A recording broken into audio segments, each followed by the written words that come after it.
Hay un momento en el que dejas de mirarte en el espejo para ver si estás guapa. Empiezas a mirarte para ver si eres suficiente. No es un cambio consciente, ocurre poco a poco. Un día, te estás probando un vestido y la primera pregunta no es ¿me gusta a mí?, sino ¿qué pensaría él? Otro día, te recoges el pelo y una voz dentro de ti, que suena sospechosamente como la suya, susurra un veredicto. Mejor suelto. Escuchas una canción y no sientes la música, sino que imaginas su posible comentario. Y de repente, un día, te das cuenta. Estás sola en tu casa, en el silencio de tu habitación, y sin embargo, no estás sola. Hay alguien más contigo, una presencia invisible que te observa.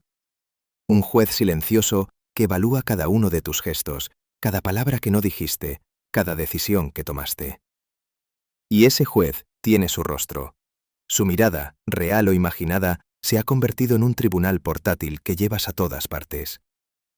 Su aprobación es el veredicto de inocencia. Su silencio, su crítica o su simple indiferencia son la condena. Y tú, sin darte cuenta, te has convertido en la acusada perpetua en el juicio sobre tu propio valor. Este no es un vídeo sobre cómo gustarle más a un hombre. Tampoco es una guía para leer su mente o para descifrar sus señales. Este es un viaje mucho más profundo y a veces más oscuro. Es un viaje al lugar de tu psique, donde la mirada de un hombre dejó de ser la mirada de un otro, para convertirse en la ley que gobierna tu mundo interior. Hablamos del ánimus. En la psicología profunda de Jung, el ánimus es el arquetipo de lo masculino dentro de la psique de una mujer. No es un hombre real, es una estructura interna, una fuente de lógica, de acción, de opinión, de espíritu. En su forma madura, es un puente hacia tu propia sabiduría, tu claridad y tu poder en el mundo. Pero cuando el ánimus está inconsciente, indiferenciado, se convierte en un tirano.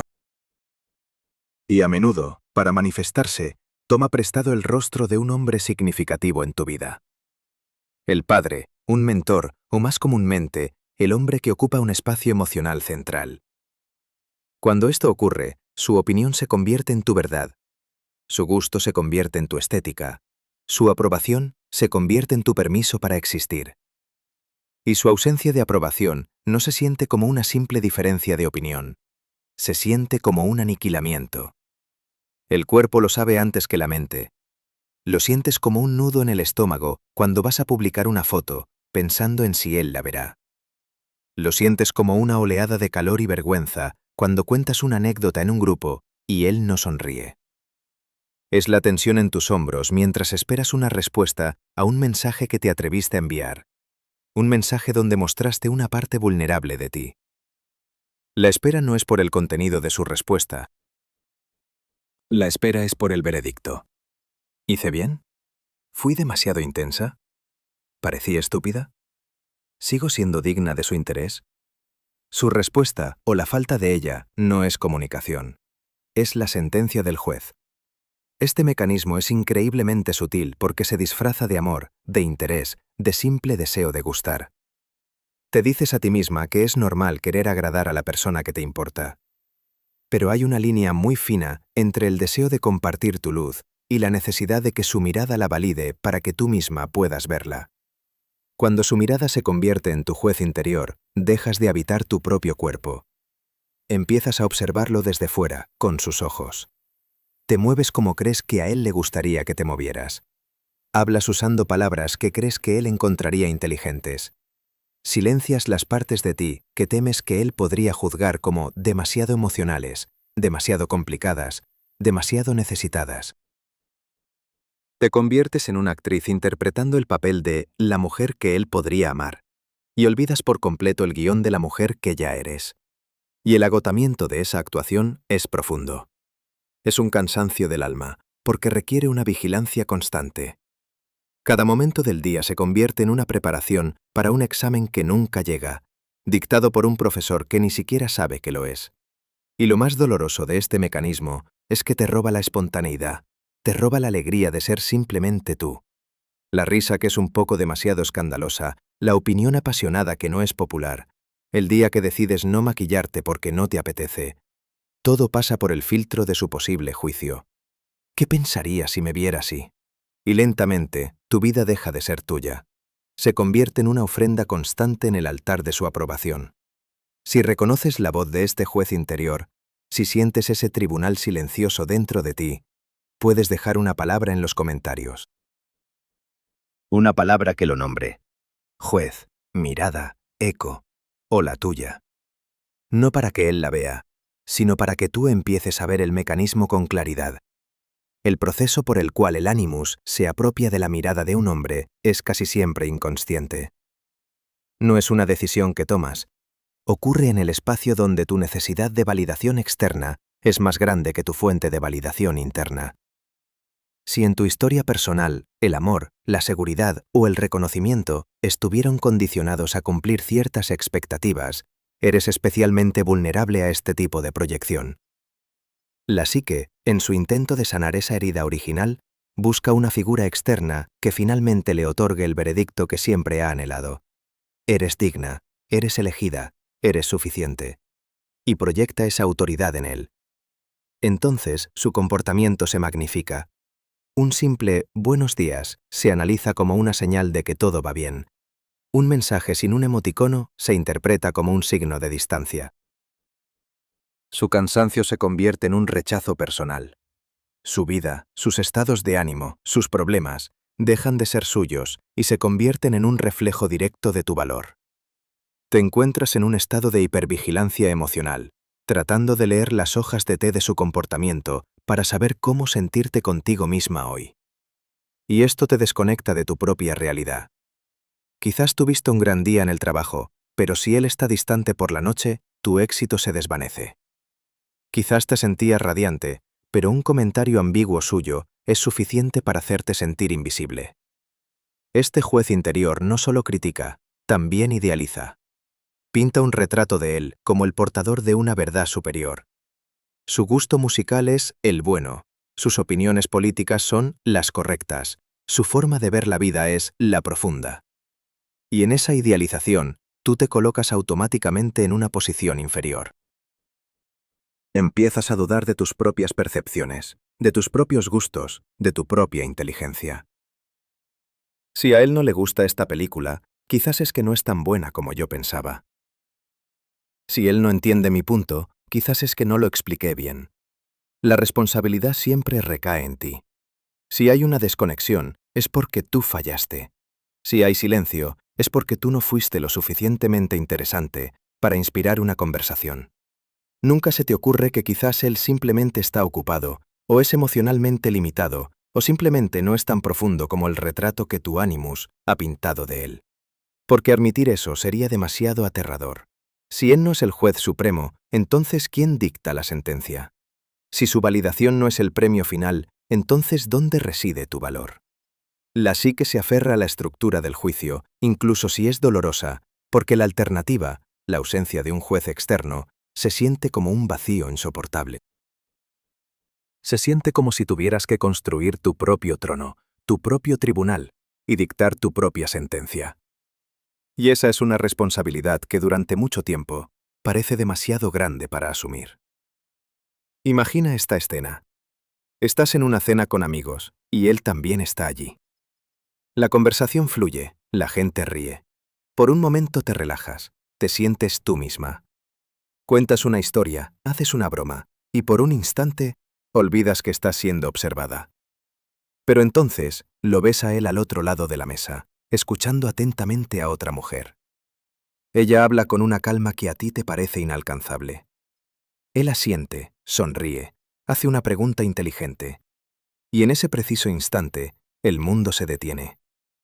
El ruido de la cena se apaga, y la única voz que escuchas es la del juez interior. Y dice, mira, así es como se hace. Ella es natural, es interesante. No se esfuerza como tú. Tú hablas demasiado alto, te ríes demasiado. Tu historia de antes fue una tontería. Ahora mismo pareces desesperada. El cuerpo reacciona al instante. Un calor te sube por el cuello. Sientes tus manos torpes sobre la mesa. De repente, eres dolorosamente consciente de tu postura, de tu ropa, del mechón de pelo que se ha salido de su sitio. El impulso es abrumador. O bien te hundes en tu silla y te vuelves invisible para el resto de la noche, o bien intentas desesperadamente hacer algo brillante, decir algo ingenioso para recapturar su atención, para demostrarle al juez que se equivoca. El resto de la cena es una tortura. Cada bocado es difícil de tragar. Cada sonrisa que fuerzas te parece una mueca. Ya no estás presente. Estás atrapada en la sala del tribunal de tu mente, repasando tus crímenes, tu risa, tus palabras, tu misma existencia. Más tarde, en casa, te miras al espejo del baño. La luz es dura, implacable. Y no te ves a ti. Ves el reflejo de una perdedora. La voz del juez es ahora un grito. Nunca serás como ella. Siempre te faltará algo. Y en ese momento de dolor agudo, te das cuenta de algo crucial. Él, el hombre real, probablemente ya ha olvidado la conversación. Quizás ni siquiera notó tu cambio de humor. Él está viviendo su vida. El que no te deja en paz no es él. Es el eco de su supuesta mirada dentro de ti. Es esa figura que has entronizado en tu psique y a la que le has entregado el poder de definirte. Ese dolor, esa vergüenza que sientes bajo la luz del baño, no es sobre él. Es sobre la profunda traición a ti misma. La traición de permitir que una mirada externa tenga más peso que tu propia experiencia de estar viva. Y es en ese preciso instante, en el fondo de esa humillación, donde nace una nueva posibilidad. La posibilidad de un levantamiento. La posibilidad de decirle a ese juez, ya basta, este tribunal queda disuelto. El primer paso para desmantelar este tribunal interior no es un acto de guerra, sino de observación silenciosa. No puedes luchar contra un enemigo que no ves. Durante años, la voz del juez ha estado tan integrada en tu monólogo interno que la has confundido con tu propia voz, con la voz de la verdad o de la realidad. Así que el trabajo comienza con la separación. Conviértete en una observadora curiosa de tu propia mente. Cuando te encuentres eligiendo un atuendo, haz una pausa y pregunta, ¿para quién es esto? ¿Para mí o para el juez? Cuando sientas una punzada de vergüenza después de hablar, detente y escucha. ¿De quién es esa voz crítica? ¿Es mía o es el eco de su supuesta desaprobación? Al principio será impactante descubrir con qué frecuencia aparece. En el trabajo, al escribir un correo electrónico, en el supermercado, al elegir qué cenar, con tus amigos, al decidir si compartir o no una opinión. El juez está en todas partes. No lo juzgues a él, no lo culpes. Y sobre todo, no te culpes a ti misma. Simplemente, nómbralo. Ah, ahí está el Animus juez otra vez. Hola, tribunal. Te veo. Ponerle un nombre, señalarlo, es el primer acto para quitarle su poder. Lo sacas de las sombras de lo inconsciente y lo pones bajo la luz de tu conciencia.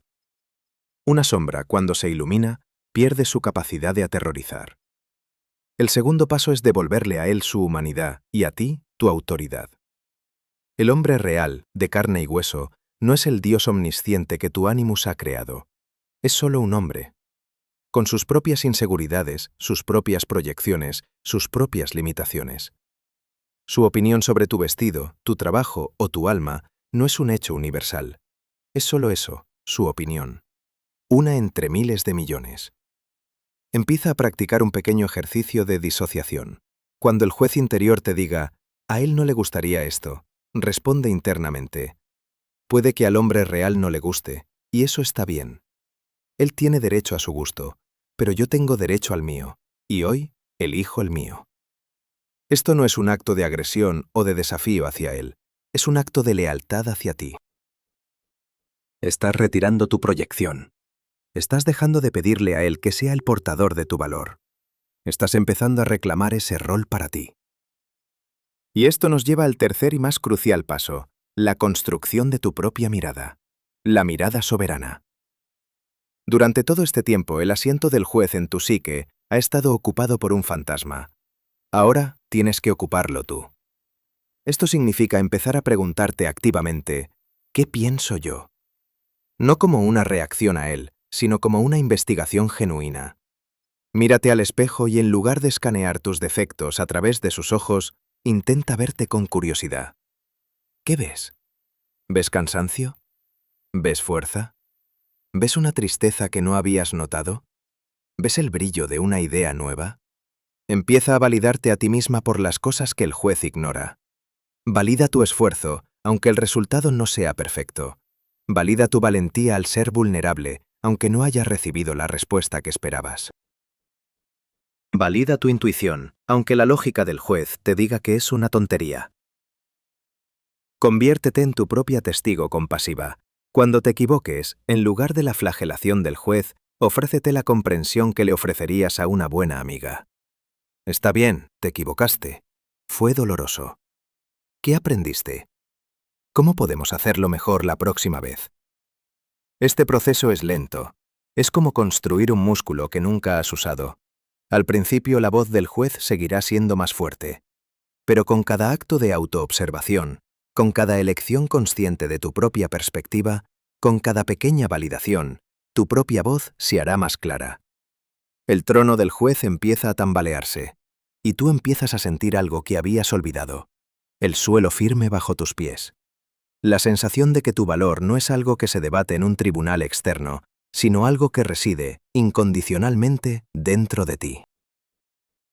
Y entonces, justo cuando empiezas a respirar en este nuevo espacio de soberanía interior, justo cuando el silencio en tu cabeza empieza a sentirse como paz y no como abandono, llega la prueba. La vida siempre nos pone a prueba, no para castigarnos, sino para mostrarnos cuánto hemos crecido. Y la prueba del ánimo recuperado casi siempre llega a través de él. Llega una tarde de martes, cuando menos te lo esperas. No es una gran declaración, ni una disculpa, ni una llamada a las 3 de la mañana. Es algo mucho más sutil, y por eso mismo, mucho más peligroso. Es una notificación en tu teléfono. Su nombre. Quizás es una respuesta a una historia de Instagram que publicaste hace días, algo casual. Quizás es un mensaje de texto con una foto de un lugar que una vez visitasteis juntos y un simple «me acordé de ti». O quizás un «¿cómo estás?», así, sin más contexto, después de semanas de silencio. El cuerpo es el primero en reaccionar. Es una descarga eléctrica. El corazón da un vuelco y empieza a latir desbocado en tu pecho. El estómago se encoge, tu respiración se vuelve superficial. Es la respuesta pavloviana del sistema nervioso que durante meses o años ha sido entrenado para reaccionar a su señal como si fuera una cuestión de vida o muerte. E inmediatamente después, la mente se inunda. El viejo sistema se activa con toda su fuerza. El juez, que había estado en un segundo plano, vuelve a ocupar el estrado principal y golpea el mazo con furia. ¡Atención! ¡El rey ha hablado! ¿Qué significa esto? ¿Significa que me ha echado de menos? ¿Que se arrepiente? ¿Que mi silencio ha funcionado? ¿Cuál es la respuesta correcta? ¿Qué debo decir para mantener su interés, para no parecer ni demasiado ansiosa ni demasiado fría? ¿Debo esperar 3 horas para contestar? ¿Debo ser ingeniosa? ¿Debo ser misteriosa? Un torbellino de estrategias, de miedos, de esperanzas, te arrastra. El frágil suelo que habías construido bajo tus pies parece convertirse en arenas movedizas. El impulso de responder desde la vieja herida, desde la necesidad de asegurar su aprobación, es casi irresistible.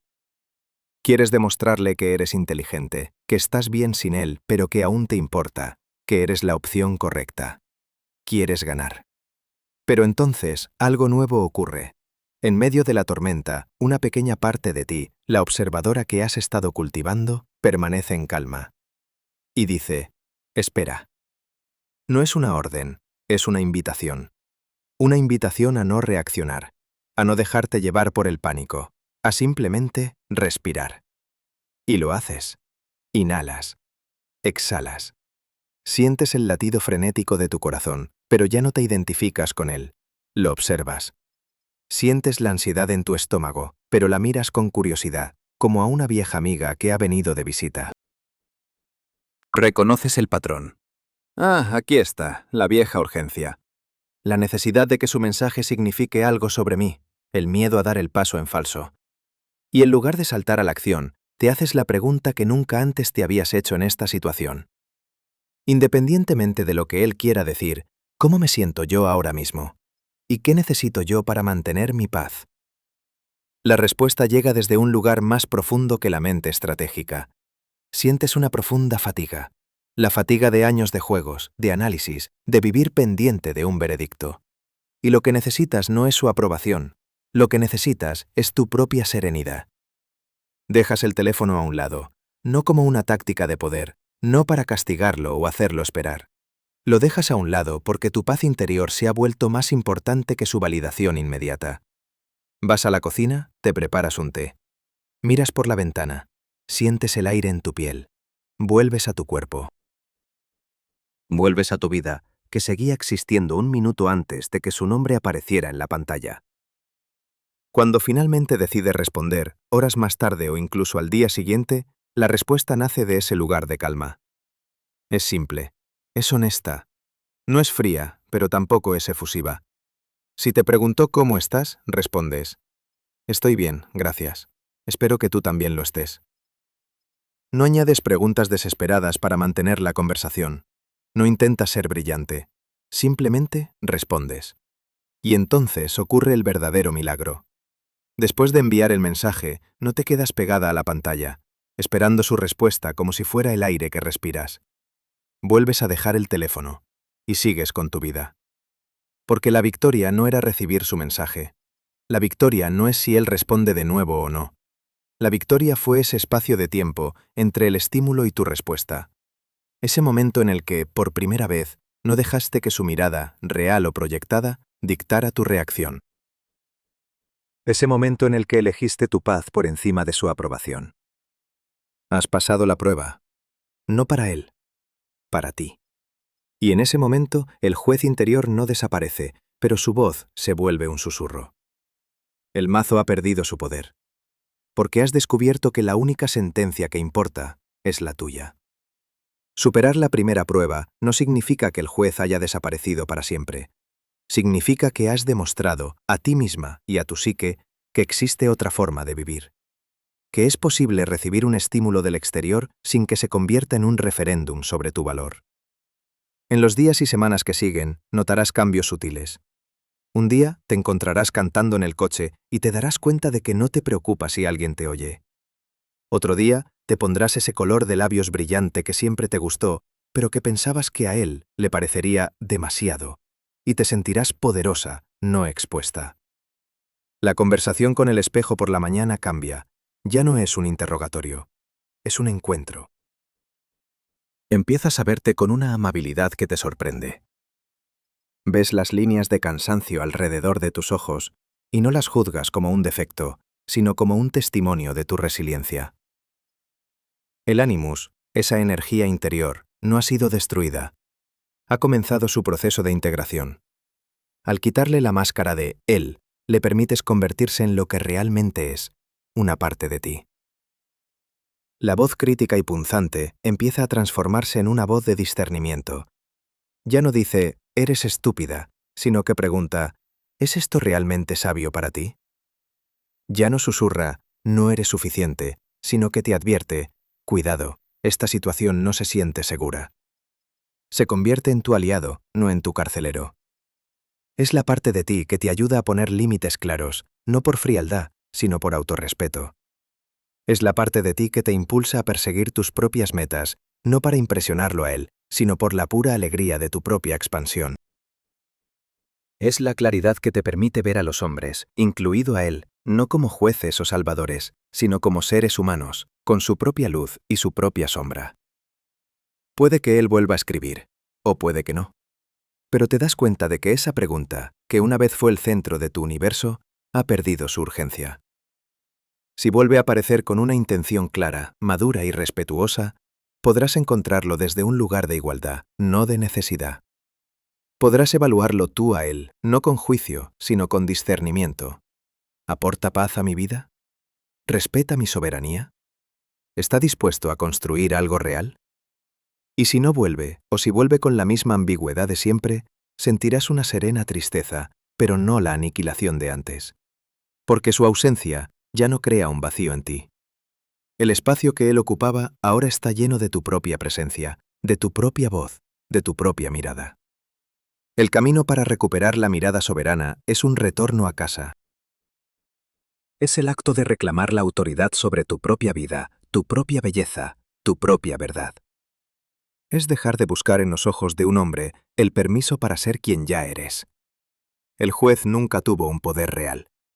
Su único poder era el que tú le dabas, y ahora estás aprendiendo a retirárselo. Estás aprendiendo que la mirada más importante no es la que viene de fuera, es la que cada mañana te encuentras en el espejo. Una mirada que ya no juzga, sino que finalmente te ve. Si reconoces la voz de ese juez interior y sientes que estás en este camino, puedes dejar una frase en los comentarios.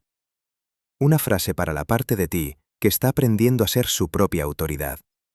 No para que el mundo la lea, sino como un ancla para tu propia alma. Una frase como: mi mirada es la que cuenta.